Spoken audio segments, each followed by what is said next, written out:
12,300 years ago, while woolly mammoths still walked the earth, a human being crouched beside a fire in the middle of a desert and lit up. Not a cigarette, not a cigar, but something that, for the very first time in the history of our species, looked unmistakably like smoking. And the strangest part?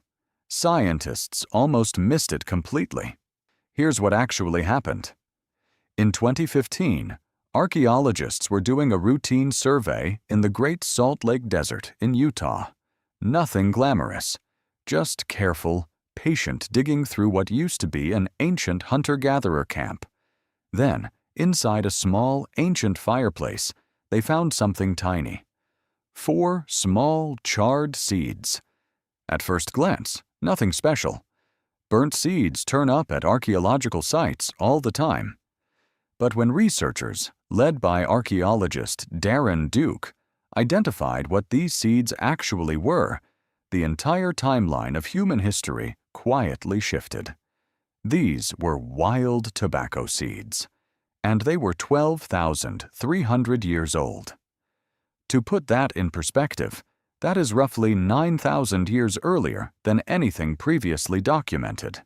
Before this discovery, the oldest confirmed evidence of tobacco use came from nicotine residue inside ceramic pipes in Alabama, dated to about 3,300 years ago. Archaeologists assumed that was close to the beginning of the story. It wasn't even close. This new evidence pushed the origin of human tobacco use back into the depths of the Pleistocene. Back to a time when the last ice age was still loosening its grip on the planet. Back to a time before agriculture existed anywhere on Earth, before permanent villages, before writing, before the wheel, before almost everything we associate with civilization. These were hunter-gatherers, people constantly on the move, surviving off the land, with no written language, no farms, no stored food reserves to fall back on.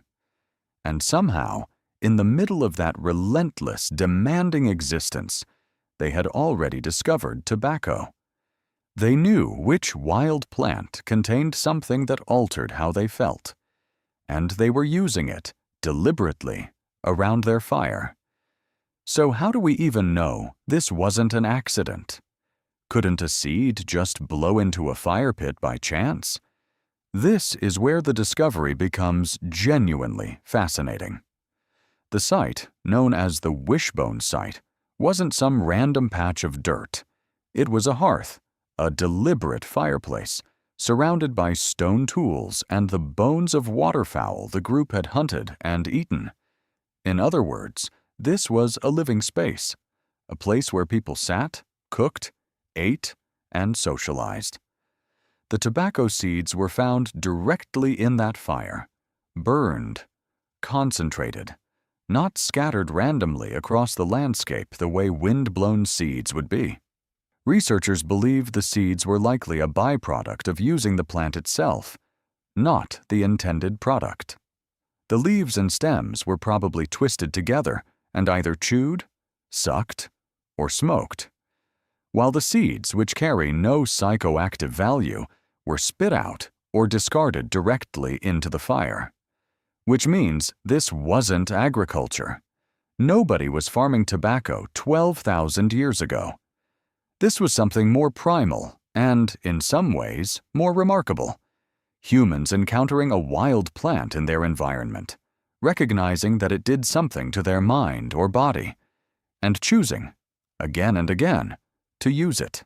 Darren Duke, the lead archaeologist on the discovery, put it simply.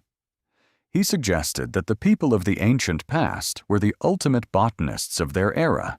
Long before formal science existed, before anyone had a name for chemistry or pharmacology, these early humans were running their own quiet experiments, tasting, testing, remembering what worked, passing that knowledge down. And tobacco wasn't subtle. The nicotine inside it is one of the most potent naturally occurring stimulants on Earth. It would have produced an immediate, noticeable head rush. A jolt of alertness? Possibly mild euphoria. For a population whose daily survival depended on focus, endurance, and constant vigilance against predators and the elements, a plant that sharpened the senses wasn't just a curiosity, it may have been useful. This raises a question that historians have debated for decades. Why tobacco? Of all the plants scattered across the ancient landscape of North America, why this one? Part of the answer may lie in exactly what nicotine does to the human nervous system. Unlike many other psychoactive plants, tobacco doesn't necessarily produce the kind of disorienting, reality-bending effects associated with certain hallucinogens. Its effects are fast, intense, and relatively short. It doesn't impair coordination the way alcohol does. For people who needed to track animals, navigate harsh desert terrain, and stay alert to danger at every moment. That combination of stimulation without total impairment may have made tobacco uniquely valuable. Some researchers also point toward something deeper than survival. Across countless tobacco-using cultures throughout the Americas, in periods long after the wishbone site, tobacco repeatedly shows up in ceremonial and spiritual contexts. It becomes a gift to the gods, a tool of priests, a sacred substance used to seal agreements between people or between people and the spirit world. We can't know for certain what tobacco meant to the specific group who lit that fire 12,300 years ago. But the seeds they left behind tell us something undeniable. This relationship between humans and tobacco isn't a few centuries old. It isn't even a few millennia old. It is one of the oldest, most persistent human habits ever discovered. Older than the pyramids. Older than written language. Older, in fact, than the very idea of a city. For the next several thousand years after that fire in Utah, tobacco use slowly spread and evolved across the Americas. Some cultures incorporated it into religious ceremonies. The Maya wove tobacco into ritual and myth.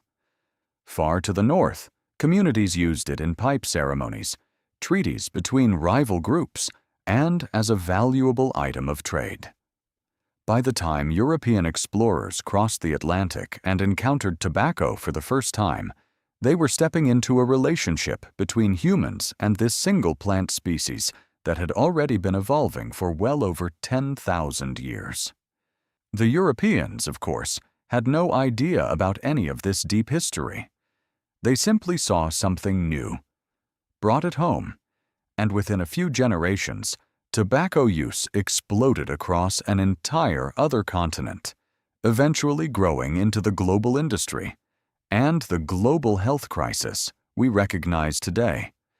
But the roots of it all, the very first known spark, trace back to a small fire in a desert in what is now Utah, more than 12,000 years before any of that would happen. A small group of hunter-gatherers, with no written language and no permanent home, somehow stumbled onto one of the most powerful and enduring relationships in human history. They didn't know they were starting something that would eventually touch the lives of over 1 billion people on the planet. They just knew it made them feel something. And that, it turns out, was more than enough.